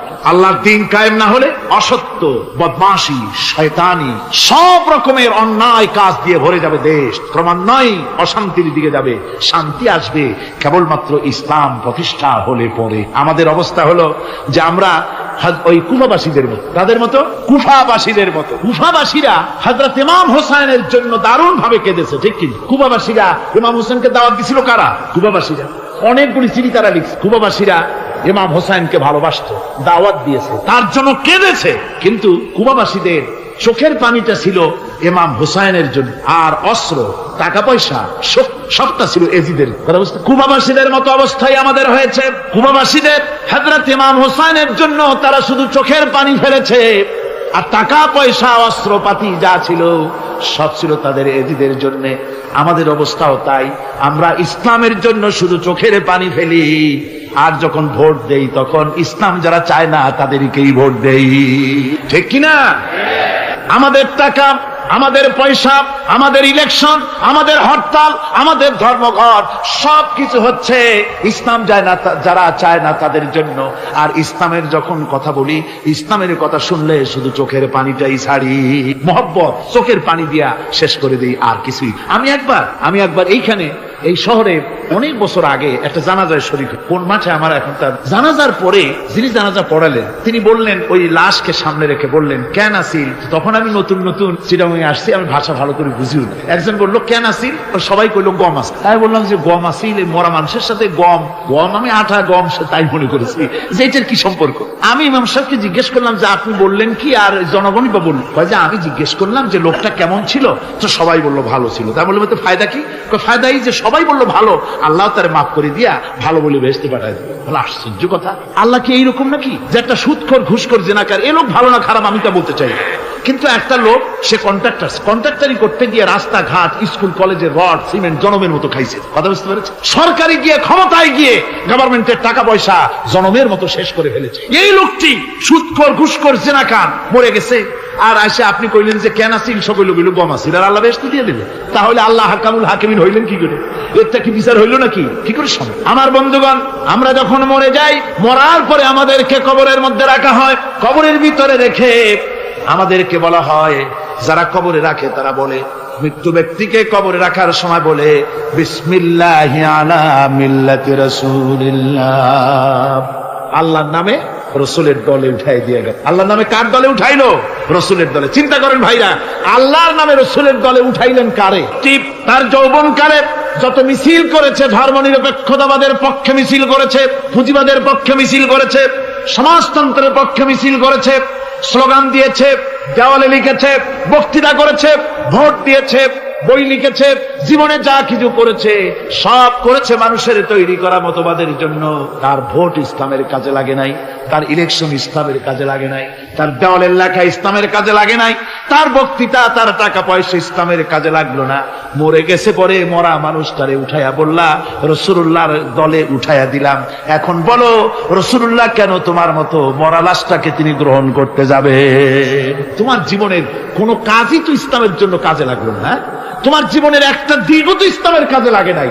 মরছো, তারপরে তোমার মরা লাশ রাসূলুল্লাহ বহন করতে যাবেন কেন? কি দায় টাকা পড়ছে তা? সুতরাং আমি বলতে চাই, আজকের মাহফিলে যত জনতা উপস্থিত হয়েছেন, জান এবং মাল সবকিছু দিয়ে লড়াই করতে হবে আল্লাহর রাস্তায়। আমার ভোট, আমার ইলেকশন, আমার স্লোগান, আমার বক্তৃতা, আমার টাকা করি খরচ সবকিছু হবে আল্লাহর জন্য। কুল ইন্না সালাতি ওয়া নুসুকি ওয়া মাহইয়ায়া ওয়া মামাতি লিল্লাহি রাব্বিল আলামিন। সবাই পড়েন, ইন্না সালাতি ওয়া নুসুকি ওয়া মাহইয়ায়া ওয়া মামাতি লিল্লাহি রাব্বিল আলামিন। আল্লাহ পাক বলেছেন, বলো আমার নামাজ, আমার হায়াত, আমার কুরবানি, আমার মওত সব আল্লাহর জন্য। কার জন্য? সুতরাং জিহাদ হলো আমাদের জন্য অপরিহার্য। সেই কথাটি এতক্ষণ ধরে বুঝালাম। বিশ্ব মানবতার মুক্তি, নারীর মুক্তি, শ্রমিকদের মুক্তি, মানুষের মুক্তি, গরিবের মুক্তি, শ্রমিকের মুক্তি, বিশ্ব মানবতা, নির্যাতিত মানবতার মুক্তি আসতে পারে কেবলমাত্র জিহাদের মাধ্যমে। আল্লাহর দ্বীন প্রতিষ্ঠা করে মানুষের মুখে হাসি ফুটানো যেতে পারে। আর কোন পথ আছে? আর কোন পথ আছে? আর কোন পথ নাই। আল্লাহ যেন এই রাস্তায়, এই জিহাদের রাস্তায়, দ্বীন প্রতিষ্ঠার রাস্তায় আমাদেরকে সক্রিয়ভাবে অংশগ্রহণের তৌফিক দেন। সবাই বলুন আমিন। সবাই বলুন আমিন। এবার আমি বলবো মা বোনদের ব্যাপারে। মা বোনেরা বিগত 4 দিন এ মাহফিলে এসেছেন। তারা হচ্ছেন আমাদের অর্ধেক। তারা আমাদের কি? এই পৃথিবীর অর্ধেক জনশক্তি নারী। এই নারীর অধিকার ইসলাম কি দিয়েছে তা নারীরা অনেকেই জানেন না। না জানার কারণে নারী পক্ষ, নারী সমাজ, নারী স্বাধীনতা বিপ্লব পরিষদ নানান রকমের কমিটি গঠন করে তারা মডার্ন হতে চান, নানান রকমের অধিকার আদায়ের চেষ্টা করে। কিন্তু আমি বিশ্বাস করি আমার মা বোনেরা যদি জানতেন ইসলাম তাদেরকে কি অধিকার দিয়েছে, তাহলে রীতিমতো ইসলামকে পাওয়ার জন্য, ইসলাম যে অধিকার দিয়েছে সেই অধিকার লাভ করার জন্য তারা রীতিমতো বিপ্লব করতেন। কি করতেন? বিপ্লব। আল্লাহ রাব্বুল আলামিনের কাছে নারী আর পুরুষ বলে আলাদা কিছু নাই। মানুষ হিসাবে আল্লাহর কাছে নারী আর পুরুষ সমান। আল্লাহর কাছে কোন লোক যদি তাহাজ্জুদের নামাজ পড়ে, কোন পুরুষ, সে যা সওয়াব পাবে নারী তাহাজ্জুদ পড়লে সেই সওয়াব পাবে না, এমনটি নয়। পুরুষ হজ করে যে সওয়াব পাবে, নামাজ পড়ে যে সওয়াব পাবে, নারীও তা পাবে। জোরে বলেন সুবহানাল্লাহ। আল্লাহর কাছে নারী এবং পুরুষ কি মানুষ হিসেবে তারা উভয় সমান। কিন্তু এই নারীদের জীবনের তিনটি স্তর। কটি স্তর? তিনটি স্তর। একটা হচ্ছে কন্যা, বধূ, মাতা।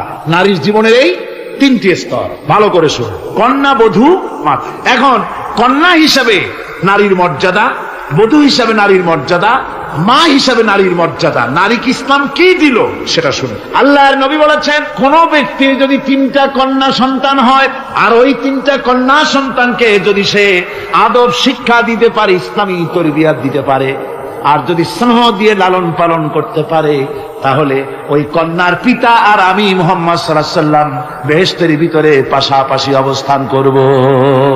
সুবহানাল্লাহ পড়ে। একথা কিন্তু রাসূলুল্লাহ কোথাও বলেন নাই যে কারো যদি 3টা ছেলে হয় তো আমার সাথে আর সে বেহেশতে একসাথে থাকবে, না, তা বলা হয় নাই। বলা হয়েছে কন্যার ব্যাপারে। কার ব্যাপারে বলা হলো? ভালো করে শুনুন। রাসূলুল্লাহ বলছেন, কোন ঘরে যখন একটি সন্তান, একটি কন্যা সন্তান জন্মগ্রহণ করে, তখন একজন ফেরেশতা সেই ঘরে ঢোকে, একজন রহমতের ফেরেশতা আসে। ওই রহমতের ফেরেশতা ঘরের মধ্যে ঢুকে বলে, আসসালামু আলাইকুম ইয়া আহলাল বাইত, হে ঘরের মালিকের আল্লাহর রহমত তোমাদের উপরে বর্ষিত হোক।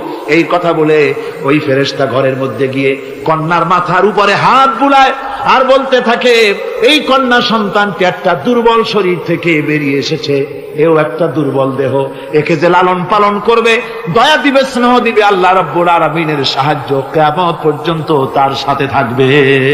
অথচ আমাদের দেশে দেখা যায় মেয়ে হলে অনেকের মুখ কালো হয়ে যায়।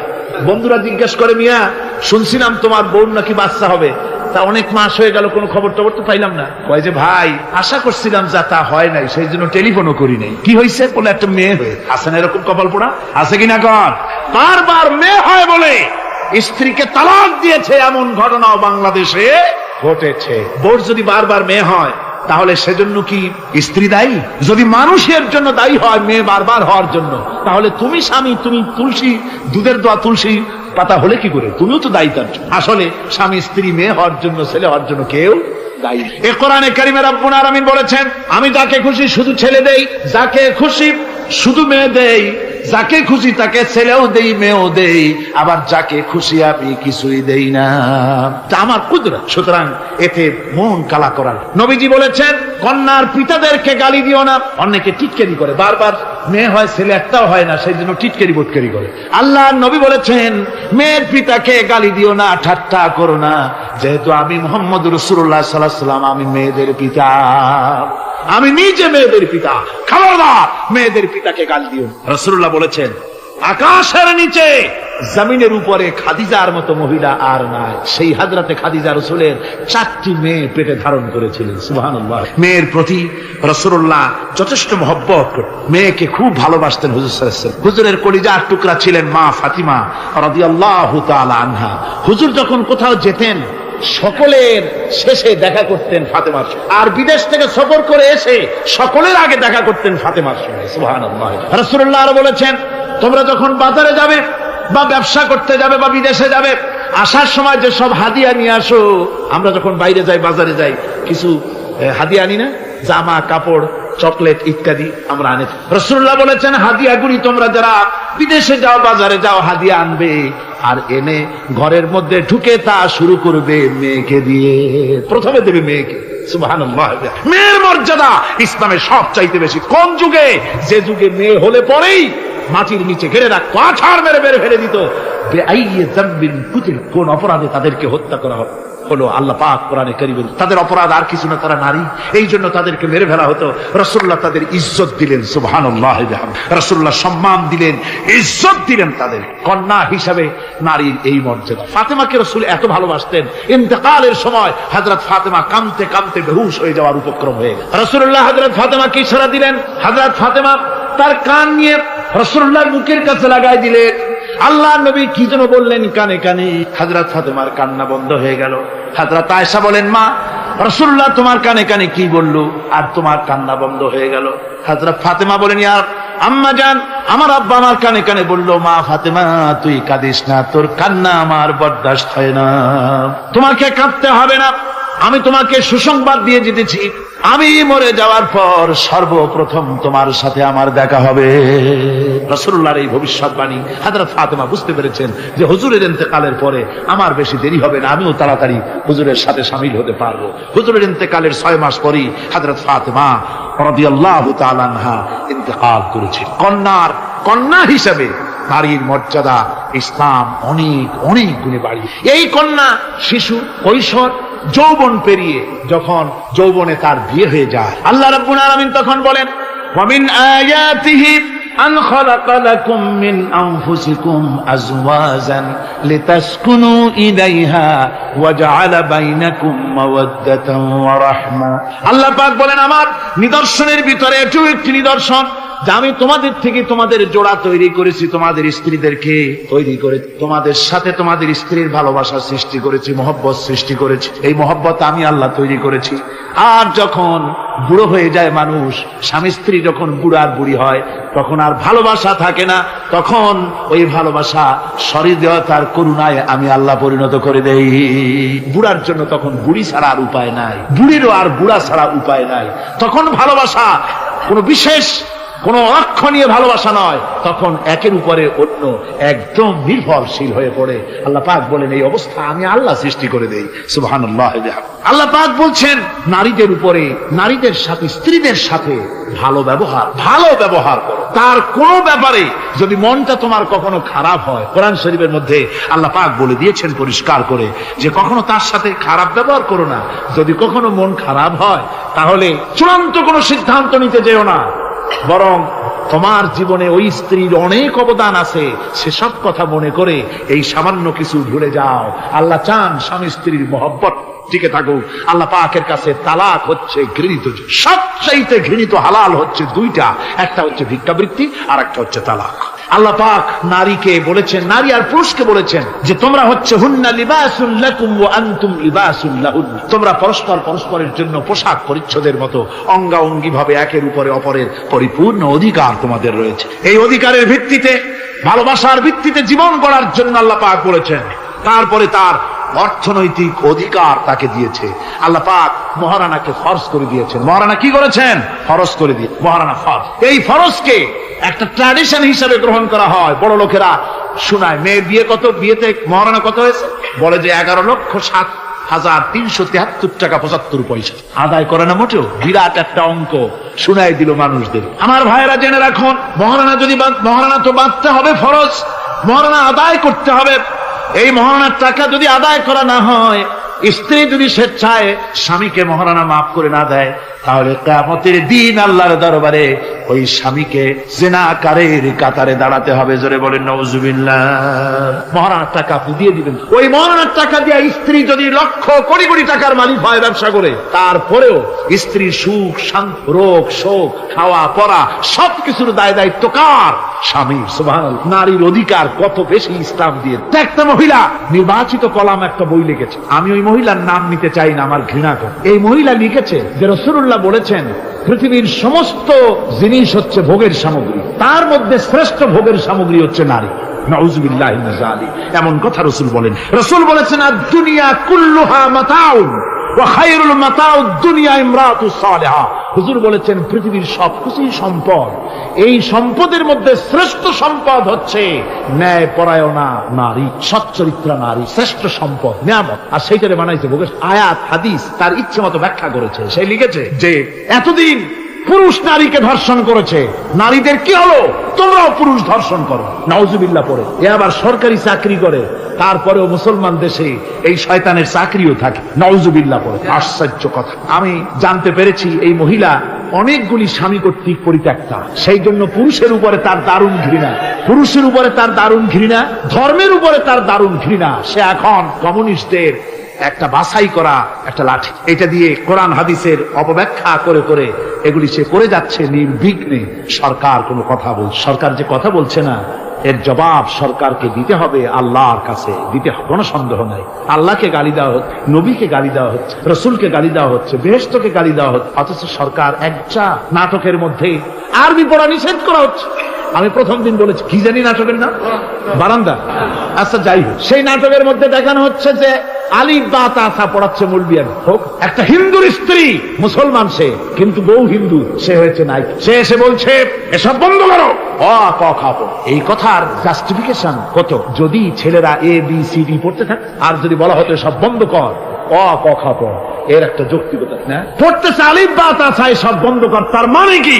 আলিফ বা তা সা হলো কোরআন, এর মানে কি? কোরআন। সুতরাং টেলিভিশনের মাধ্যমে কোরআনকে বন্ধ করার চেষ্টা চালাচ্ছে ভারতের গোলামেরা। সরকার চুপ করে থাকছে, সরকার নীরব, এর জবাব সরকারকে পেতে হবে, এড়াতে পারবে না। সুতরাং বলতেছিলাম, নারীর অধিকার প্রতিষ্ঠিত করেছে ইসলাম। কে করেছে? ইসলাম বলেছে মহারানার টাকা আদায় করছে। সেই মহারানার টাকা আদায় করা হলো না, এখন উল্টা, এখন মহারানা আদায় করে পুরুষেরা। সেটার নাম কি? যৌতুক। কন্যা পক্ষের কাছের থেকে যৌতুক নামে কৌতুক করে। ছেলে যখন ম্যাট্রিক পাস করে তখন ছেলের পিতা এতটুকুন হাক, যখন বিএ পাস করে এত টাকা, যখন MA পাস করে ছেলের বাবা তখন হাঙ্গরের মতো এতটা হাক। যত টাকা খরচ হয়েছে মেয়ের বাপের কাছ থেকে কড়ায় গন্ডায় উসুল করে নেবে। তারপরে ছেলে আর মেয়ের বিবাহ ঘটায় দেয়, মাঝখানে ওটা কি করে? ঘটক। এই ঘটক ঘটকালি। অমুকের ছেলে ইঞ্জিনিয়ার, খুব ভালো ছেলে, দারুণ ভালো, বলে কত ভালো, থানায় খুব রিপোর্ট আছে, যাই দেখো, খুব ভালো ছেলে। তা কি লাগবে? কালার টেলিভিশন লাগবে 10টা, তারপরে পাজেরো জিপ লাগবে, 14 লক্ষ টাকা ক্যাশ লাগবে, আবুধাবিতে চাকরি লাগবে, ওয়াশিংটন ডিসিতে বাড়ি করে দেওয়া লাগবে। মানে মেয়ে জন্ম দিয়ে মেয়ের বাপ এমন পাপ করছে যে এইটা চালাতে গিয়া ছেলের বাপেরে তার 14 গোষ্ঠীর স্বাদ মিটাই দিতে হবে। এমন ছোট লোক, এমনই ছোট লোক কন্যার পিতার কাছ থেকে চাইয়ে চাইয়ে আদায় করে নেয়। এর চাইতে ভিক্ষুক, এর চাইতে খয়রাতি, এর চাইতে ছোট লোক আর কেউ হতে লজ্জা করা উচিত, শরম করা উচিত, মনে করা উচিত ওই লোক তো তার কলিজার টুকরাটাই আমাকে দিয়ে দিচ্ছে। 16 বছর 20 বছর লালন পালন করে কলিজার টুকরা মেয়েটাই তো আমাকে দিয়ে দিচ্ছে, আবার টেলিভিশন চাই কেন? ঘটক যা কন্ট্রাক্ট করলো, যদি তার থেকে কিছু কম হয় বিয়া ভাঙ্গে যায়, তাহলে বোঝা গেল কি মেয়ে বিয়ে করলো না টেলিভিশন বিয়ে করলো? তাহলে মেয়েটে বাদ দিয়ে টেলিভিশন কিনে তাই নিয়ে ঘুমাও, নাউজুবিল্লাহ মিন যালিক। কপাল পোড়া মুসলমান। মুসলমান, যৌতুক মুসলমানদের জন্য দাবি করে আদায় করে নেওয়া জায়েজ নাই। আপনারা আমাকে জবাব দেন, শুকরের মাংস খাওয়া মুসলমানের জন্য কি? পায়খানা খাওয়া মুসলমানের জন্য কি? মনে রাখুন, শুকরের মাংস আর পায়খানা খাওয়া মুসলমানদের জন্য যেমন হারাম, যৌতুকের একটা সুতা দাবি করে আদায় করা ঠিক সেরকম হারাম। চিটাগং এবং চট্টগ্রামের বাইরের থেকে আগত মুসলমানেরা, আমি জিজ্ঞেস করতে চাই, যাদের ছেলে আছে যৌতুক নামের এই অপদার্থ কৌতুক মানবতার সাথে এই প্রহসন আদায় করে দাবি করে যৌতুকের টাকা গ্রহণ করার মতো শুকরের মাংস পায়খানা আপনারা খাবেন? জোরে বলেন, খাবেন? যারা ছেলের পিতা আছেন, কোরআনের মাহফিলে হাত উঁচু করে আমাকে দেখাতে হবে, কন্যা পক্ষের কাছ থেকে দাবি করে একটা সুতা আদায় করবেন না। কারা তারা? হাত উঁচু করে দেখা, হাত উঁচু করে রাখতে হবে। আলহামদুলিল্লাহ, হাত নামান, হাত নামান। আমি বলেছিলাম ছেলেদের পিতারা হাত তুলবে, কিন্তু বাচ্চা ছেলেরাও হাত তুলে ফেলেছে। অসুবিধা নাই, সব শিশুরা ঘুমিয়ে আছে, কি জানি লক্ষ পিতা লক্ষ শিশু ঘুমিয়ে আছে, হ্যাঁ, সব শিশুদের অন্তরে। কাজে এই শিশুরাই একদিন পিতা হবে, তখন যেন আল্লাহ এই ওয়াদাটা তাদের মনে করায় দেন। জোরে কোন আমিন, জোরে বলেন আমিন। আপনাদের জানা মতে যদি যৌতুক কেউ আদায় করে টের পান, সালাম দিবেন না, তার সঙ্গে সামাজিক বয়কট করবেন, যেহেতু সে নারী নির্যাতনকারী। ঠিক কিনা বলেন? মা বোনেরা সম্মানের পাত্র, তাদেরকে বিয়ে করবেন সম্মান দিয়ে। আপনি টাকা দিয়ে বিয়ে করবেন, আপনাকে পয়সা দেওয়া হবে কেন? শ্বশুর যদি ইচ্ছে করে আপনাকে একটা কলম দেয়, শেরওয়ানি কাপড় দেয়, এই তো আবার থালাবাটি গড়ি দিতে হবে, তুমি কি খয়রাতি? সম্মান থাকা উচিত, পার্সোনালিটি থাকা উচিত। শ্বশুরের টাকা দিয়ে বড়াই করবে, শ্বশুরের টাকা দিয়ে বাড়ি করবা, চাকরি করবা, লজ্জা করে না মুসলমান? নারী জাতির সম্মান আল্লাহ দিয়েছেন। কে দিয়েছেন? স্ত্রীকে রাসূলুল্লাহ কত ভালোবাসতেন। আল্লাহর নবী বলেছেন, আমার কাছে তিনটা জিনিস প্রিয়, একটা হচ্ছে সুগন্ধি, একটা হচ্ছে নামাজ, আর একটা হচ্ছে স্ত্রী। সুবহানাল্লাহ, স্ত্রী আমার কাছে প্রিয়। হুজুর বলেছেন, তোমাদের মধ্যে সেই ব্যক্তি উত্তম যে ব্যক্তি তার স্ত্রীর কাছে উত্তম। আমি আমার স্ত্রীদের কাছে উত্তম ব্যক্তি। সুবহানাল্লাহ। রাসূলুল্লাহ স্ত্রীকে কত ভালোবাসতেন। বিশ্বনবী রাজনৈতিক কর্মকাণ্ড চালাচ্ছেন, যুদ্ধের দামামা বাজতেছে, চতুর্দিকে কত অশান্তি, সবকিছু চলছে, স্ত্রীর হক আদায় করতে ভুলে যান। রাতের বেলায় হযরত আয়েশার বয়স কম, তাকে নিয়ে রাসূলুল্লাহ একটু সুযোগ পেয়ে বলছেন, আয়েশা সব তো ঘুমিয়ে, চলো আমরা একটু দৌড়াই। ওই যে দূরে একটা জিনিস দেখা যায়, দৌড় দাও, দেখি কে আগে যায়। দুজনে দৌড় প্রতিযোগিতা করলেন। দৌড় প্রতিযোগিতায় হযরত আয়েশা ফার্স্ট হলেন, হুজুর পিছনে পড়ে। হযরত আয়েশা খুব আনন্দ করলেন যে আপনি কিন্তু আমার সাথে দৌড়ে পারলেন। পরবর্তী কিছু কাল যাওয়ার পর হযরত আয়েশা বলেন, হুজুর আজকে আবার বললেন যে চলো আয়েশা একটু দৌড়াই। হযরত আয়েশা বলছেন যে সেদিনের তুলনায় আমার শরীর একটু, আমি মুটিয়ে গেছি, শরীরটি স্থূল হয়েছে, আমি আজকে দৌড়ালাম কিন্তু পারলাম না, রাসূল আগে চলে গেলেন। আমি হাঁপাতে হাঁপাতে যখন হুজুরের কাছে চলে গেছি, হুজুর তখন মুস্কি হেসে আমাকে বললেন, আয়েশা ওই সেই দিনের জবাব আজকে দিয়ে দিলাম। সুবহানাল্লাহ বিহামদিহি, সুবহানাল্লাহ বিহামদিহি। বিশ্ব নবী কত বড় আদর্শ বিশ্ব মানবতার জন্য। তিনি বলেছেন, আরাফাতের ময়দানে রাসূলুল্লাহ বলেছেন, তোমরা যেমন পড়বে তোমার স্ত্রীদেরকে তেমন পড়াবে, তোমরা যেমন খাবে তোমার স্ত্রীদেরকে তেমন খাওয়াবে, স্ট্যান্ডার্ড মেনটেন করবে। তুমি ভালো দামের কাপড় পরবে, স্ত্রীকে খারাপ দিবে তা নয়। অধিকার দুজনেরই সমান, স্বামী এবং স্ত্রী সমান অধিকার। কিন্তু আমরা তা বুঝতে পারি না, বুঝতে চাই না।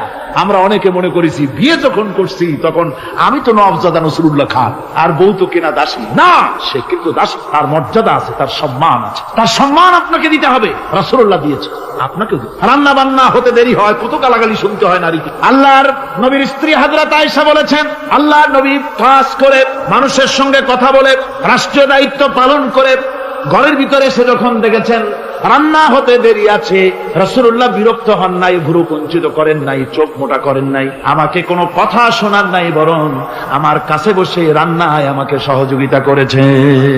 সুবহানাল্লাহ। এই হলো আল্লাহর রাসূল, এই হলো বিশ্ব নবী। স্ত্রীর সঙ্গে কি মহব্বত! সুবহানাল্লাহ। হুজুর মহব্বত করতেন স্ত্রীদেরকে। রাসূলুল্লাহর ঘরে দৌলত ছিল না, কিন্তু মহব্বত দিয়ে ভরা ছিল ঘরটা। হুজুরের ঘরে ফ্রিজ নাই, এসি নাই, হুজুরের ঘরে কার্পেট নাই, হুজুরের ঘরের মধ্যে জাজির নাই, তোশক নাই, বড় বড় কম্বল নাই, আরামের কোন জিনিস নাই, মডার্ন ইকুইপমেন্টস কিচ্ছু নাই, দৌলত কিন্তু মহব্বত দিয়ে ঘরটা ভরা। হযরত আয়েশা বলেছেন, আমি পানি পান করে, যখন আমি পানি পান করে গ্লাস রেখে দিতাম, আল্লাহর নবী তখন গ্লাসের সেই জায়গায় ঠোঁট লাগাতেন যেখানে আমি ঠোঁট লাগায়া পানি পান করেছি। আমি গোশত চিবোতাম, রাসূলুল্লাহ আমার হাত থেকে গোশত টুকরা নিয়া সেই জায়গায় চিবোতেন যেখানে আমি চিবয়েছি। সুবহানাল্লাহ। আমার ভাইরা, রাসূল তার স্ত্রীদেরকে মহব্বত করতেন, স্ত্রীরাও রাসূলকে মহব্বত করতেন দারুণ ভাবে।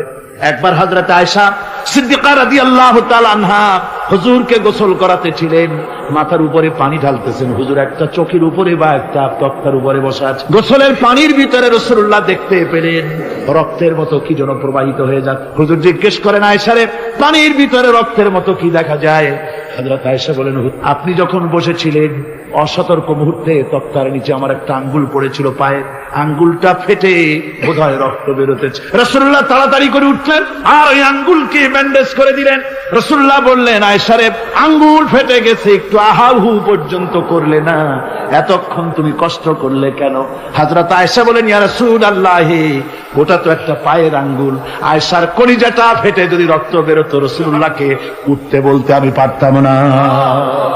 কি মহব্বত রাসূলের সাথে! হযরত আয়েশা বলেন, হুজুর সাল্লাল্লাহু আলাইহি ওয়াসাল্লাম স্ত্রীদেরকে এত ভালোবাসতেন, আমাদের ঘরে গোশত টোস্ত তেমন রান্না বান্না খুব কম হতো। গোশত রান্না হবে মাসের পর মাস চলে গেছে রাসূলের বাড়িতে, হুজুর স্ত্রীরা বলেছেন আমাদের ঘরে চুলে আগুন জ্বলে নাই, একটু শুকনা রুটি, একটু শুকনা খেজুর আর একটু পানি খেয়ে আমাদের জীবন এরকমের অবস্থা হয়ে। তারপরে এই অবস্থা চলেছে, এর মধ্যে যদি কখনো একটু গোশত আসছে, হুজুর যখন ছাগল ছাগল দুম্বা জবাও করেছে, এই দুম্বার গোশত নিয়ে ছাগলের গোশত নিয়ে রাসূলুল্লাহ নিজে বেরোতেন। হযরত খাদিজার বান্ধবী কোথায় আছে খুঁজে ওই বান্ধবীর কাছে গোশত পৌঁছে দিয়ে আসতে। হযরত আয়েশা বলেন, একদিন আমার ঘুম ভেঙে গেল, দেখি হুজুর আমার কাছে নাই। গেলেন খুঁজতে খুঁজতে যায়, দেখি মসজিদে নববীর ভিতরে হুজুর হাত তুলে বসে আছেন, মোনাজাত করতেছেন। আমি পেছনে গিয়ে আমি শুনতে পাচ্ছি নবীজি দোয়া করছেন, রব্বুল আলামিন কিয়ামতের ময়দানে যেদিন সন্তান তার পিতাকে ভুলে যাবে, মা তার সন্তানকে হারায় ফেলবে, ওই কঠিন হাসরের ময়দানে আমি যেন আমার খাদিজাকে হারাইয়া না যাই। মুনাজাতের শেষে হযরত আয়েশা বলেন, ইয়া রাসূলুল্লাহ, খাদিজার কথা আপনার এত কেন বারবার মনে পড়ে? একটা বুড়িরে বিয়ে করেছিলেন 25 বছর বয়সের সময়, 40 বছর বুড়ি, তার কথা কেন এত মহব্বত আপনার মনে পড়ে? তার থেকে যুবতী মেয়ে, সুন্দরী মেয়েকে আপনার স্ত্রী হিসেবে আপনি পান নাই। হুজুর বলেন, আয়েশা রে, খাদিজার সম্পর্কে এমন কথা তুমি আর বলো না। তোমরা সবাই আমার সুখের দিনের স্ত্রী, আর খাদিজা আমার এমন সময় স্ত্রী ছিল যখন মক্কায় আমার আশ্রয় ছিল না, তামাম মক্কা নগরীতে আমার আশ্রয় ছিল না। খাদিজার সঞ্চিত সমস্ত ধনরাশি ইসলাম কবুল করার পর দুহাতে খাদিজা বিতরণ করে দিয়েছে। হযরত আয়েশা বলেন, হুজুর আমার গোস্তাকি মাফ করে দেন, আমি আর এরকম বলবো না, তবে খাদিজা সম্পর্কে আমার কিছু একটু শুনান। হুজুর বলেন, আয়েশা রে শোনো, গভীর রাত, যত রাত হোক না কেন, ইসলামের দাওয়াত দিয়ে দিয়ে গভীর রাত্রে আমি যখন বাসায় ফিরেছি, ঘরে এসেছি, দরজায় একটা মাত্র ডাক দিয়েছি, খাদিজা, অমনি দরজা খুলে গেল। আমি জিজ্ঞেস করেছি, খাদিজা রে, যত রাত্রে আসলাম, যতবার আসলাম, একটা ডাকের বেশি লাগলো না, তুমি কি ঘুমাও না? হযরতে খাদিজা বলেছেন, ইয়া রাসূলুল্লাহ, আমার মনের ভিতরে ভয় থাকে, আল্লাহর রাসূল দিনের খেদমতে বাইরে আছেন, আমি যদি আরামে বিছানায় ঘুমায় থাকি আর নবীজি দরজার কাছে দাঁড়ায় আমারে ডাকাডাকি করবেন, উঠতে যদি দেরি হয়ে যায় নবীজির সঙ্গে বেয়াদবি হয়ে যাবে, এই মনে করে আপনি না আসা পর্যন্ত দরজার সাথে পিঠ লাগাই আমি দাঁড়াইয়া দাঁড়াইয়া ঘুমাই। আমার ভাইরা, হযরতে খাদিজার ইজ্জত স্বয়ং আল্লাহ দিয়েছে, কে দিয়েছে? হাদিস শরীফে এসেছে, রাসূলুল্লাহ জাবালে নূরে বসা, গারে হেরার ভিতরে বসা, হযরতে জিবরাইল রাসূলুল্লাহর সঙ্গে কথা বলতেছেন। একটু পরে হযরত জিবরাইল বলেন, ইয়া রাসূলুল্লাহ, আমি আর এখানে বসবো না, আমি এখন চল। আমি দেখতে পাচ্ছি খাদিজা আসতেছে আপনার জন্য খাবার নিয়ে। খাদিজা যখন আপনার কাছে পৌঁছে যাবে, আপনি খাদিজাকে শুনায় দিবেন, আল্লাহ রাব্বুল আলামিন খাদিজাকে সালাম জানাইছে। সুবহানাল্লাহ।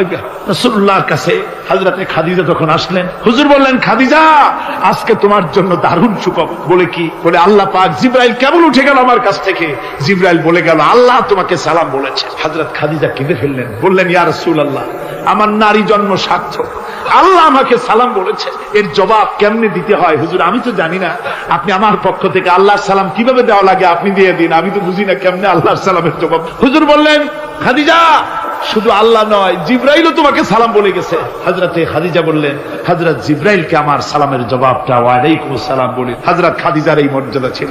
আমার ভাইরা, রাসূল পাক সাল্লাল্লাহু আলাইহি ওয়াসাল্লাম এভাবে মহব্বত করেছেন স্ত্রীদেরকে। সুতরাং স্বামী স্ত্রীর মহব্বত আল্লাহর জান্নাতি নিয়ামত। কিসের নিয়ামত? যে ঘরের মধ্যে স্বামী স্ত্রীর মধ্যে মিল মহব্বত আছে, এটা বেহেশতের মতো, আর যেখানে মিল মহব্বত নাই, এটা জাহান্নামের মতো। ঠিক কি? সুতরাং মহব্বত করুন, বেশি বেশি স্যাক্রিফাইস করুন, বেশি বেশি স্যাক্রিফাইস। নারীদের ব্যাপারে বলা হয়েছে, পুরুষকে বলা হয়েছে অধিকার আদায় করো, সব ব্যাপারে সমান অধিকার, কিন্তু নারীকে একটা ব্যাপারে বলা হয়েছে, নারী শোনো, পুরুষের মর্যাদা তোমার চাইতে আল্লাহ রাব্বুল আলামিন বেশি দিয়েছেন। আর রিজালু কাওয়ামুনা আলান নিসা, নারীদের উপরে পুরুষের প্রাধান্য আল্লাহ পাক দান করেছেন। একজন সাহাবী বলেছিলেন, ইয়া রাসূলুল্লাহ, জঙ্গলি উট দেখলাম আপনার পায়ের উপরে সেজদায় পড়ে গেল, আপনি যদি আমাদেরকে অনুমতি দিতেন না, আপনাকে আমরা সেজদা করতাম। আল্লাহ নবী বললেন, মানুষ মানুষকে সেজদা করা, এ পারমিশন যদি আমি দিতাম, তাহলে দুনিয়ার সমস্ত স্ত্রীদেরকে বলতাম তারা যেন তাদের স্বামীকে সেজদা দেয়। স্বামীর মর্যাদা এখানে। সুতরাং অধিকার সমান, কোনো সন্দেহ নাই, কিন্তু স্বামীর একটা আলাদা মর্যাদা আছে, সেই সম্মানও তাকে দিতে হবে। এরপরে এই সমান অধিকারের ভিত্তিতে স্বামী স্ত্রী চলতে থাকে, মাঝখানে আল্লাহ পাক তাদেরকে সন্তান দান করেন। আল্লাহ তাদেরকে, নারীকে লেখাপড়ার অধিকার দিয়েছে, ইসলাম তাকে লেখাপড়ার অধিকার দিয়েছে, শিক্ষার অধিকার দিয়েছে। হযরত আয়েশা সিদ্দিকা রাদিয়াল্লাহু তাআলা আনহা শিক্ষয়িত্রী ছিলেন, হাফেজা ছিলেন, হাদিসের হাফেজা ছিলেন, কোরআনের হাফেজা ছিলেন, হাজার হাজার সাহাবায়ে কেরামদের তিনি উস্তাদ ছিলেন। সুবহানাল্লাহ। নারীদের ব্যাপারে অধিকাংশ মাসালা হযরত আয়েশা সিদ্দিকা রাদিয়াল্লাহু তাআলা আনহার অবদান। সুবহানাল্লাহ। নারী যুদ্ধ করেছে, যুদ্ধের ময়দানে নারীর অধিকার আছে। নারী চাকরি করতে পারবে, নারী ব্যবসা করতে পারবে, নারী লেখাপড়া করতে পারবে, নারী সেনাবাহিনীতে যেতে পারবে, নারী সব করতে পারবে, কিন্তু পর্দার কিসের মাধ্যমে? স্বামী এবং পুরুষ এবং স্ত্রী, পুরুষ এবং নারী মাঝখানে একটা পর্দা থাকতে হবে। সে কথা একটু পরে বলি। এবার এই বধূ কিছুদিন পর মা হয়ে গেল। কি হয়ে গেল? মা হয়ে গেল। মা যখন হয়ে গেল, মর্যাদা আরো এক ধাপ বেড়ে গেল। আল্লাহ রাব্বুল আলামিন মায়ের মর্যাদা বেশি করে দিলেন। আল্লাহ পাক কোরআনে কারীমের মধ্যে বলেন, ওয়াসাইনাল ইনসানা বিওয়ালিদাইহি ইহসানা হামালাতুহু উম্মুহু কুরহাম ওয়া ওয়াদাতুহু কুরহাম ওয়া হামলুহু ওয়া ফিসালুহু 30 শাহরা। আমি পৃথিবীর সমস্ত মানুষকে উপদেশ দিয়েছি, তোমরা তোমাদের মায়ের প্রতি সম্মান করো, এহসান করো। তোমার মা তোমাকে গর্ভধারণ করেছে অত্যন্ত কষ্টের সাথে, আর ডেলিভারিও করেছে কষ্টের সাথে। খবরদার মায়ের সাথে বেয়াদবি করো না। কে বলেছেন? আল্লাহ পাক বলেছেন মায়ের ইহসান। আল্লাহ রাব্বুল আলামিন মা বাবার জন্য দোয়া করতে বললেন। আল্লাহ পাক বলেন, মা বাবার সামনে যেন কখনো মাথায় ঝাঁকি দিয়া চোখটা মোটা করে মা বাবার সঙ্গে কথা বলো না। ওয়া কুল্লাহুমা কাওলান কারীমা।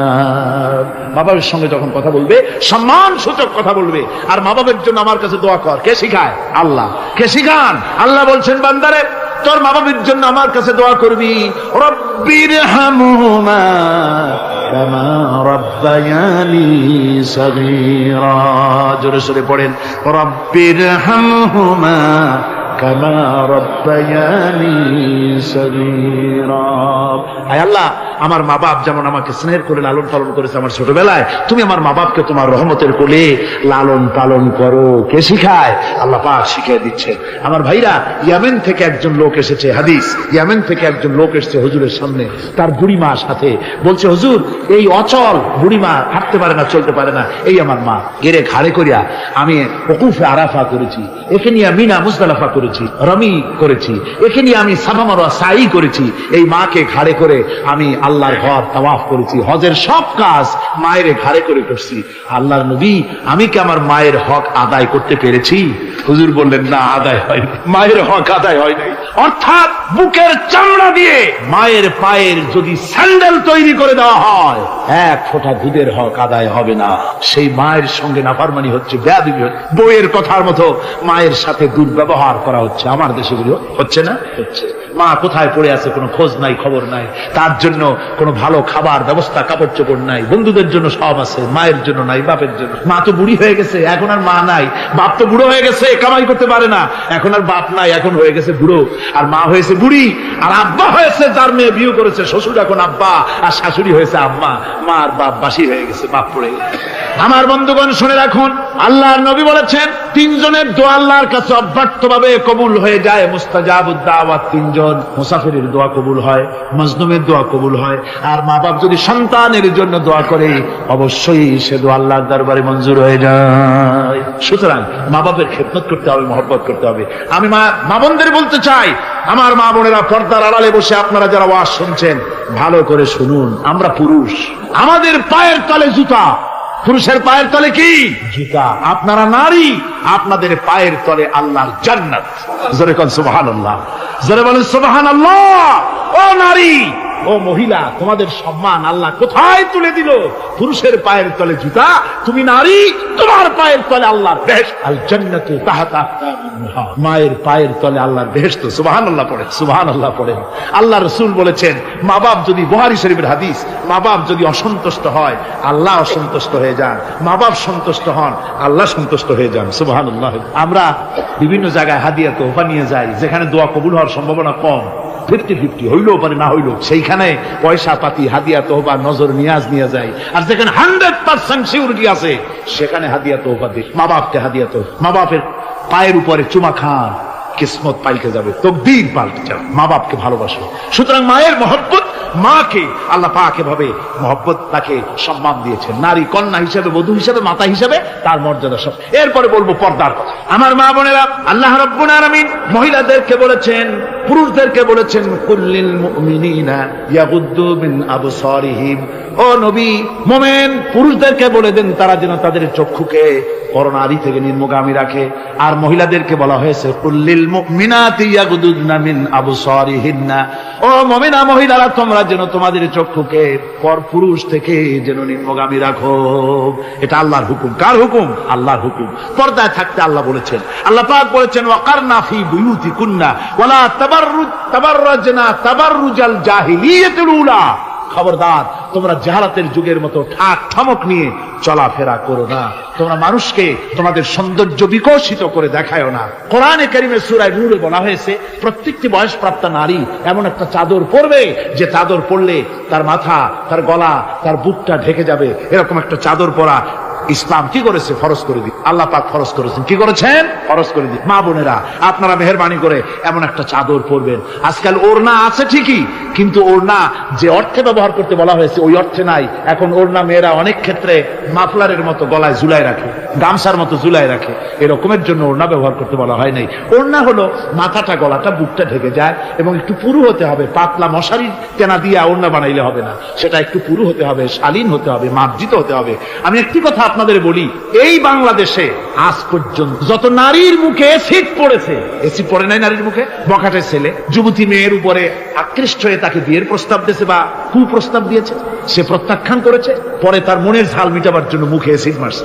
আপনারা বলেন এমন কোন ঘটনা জানেন কিনা যে বোরখা পরিহিতা কোন মেয়ের মুখে এসিড পড়েছে? জানা আছে কিনা আপনাদের? না, বলতে পারবেন বোরখা পরা মেয়েদের উপর এগুলি হয় নাই।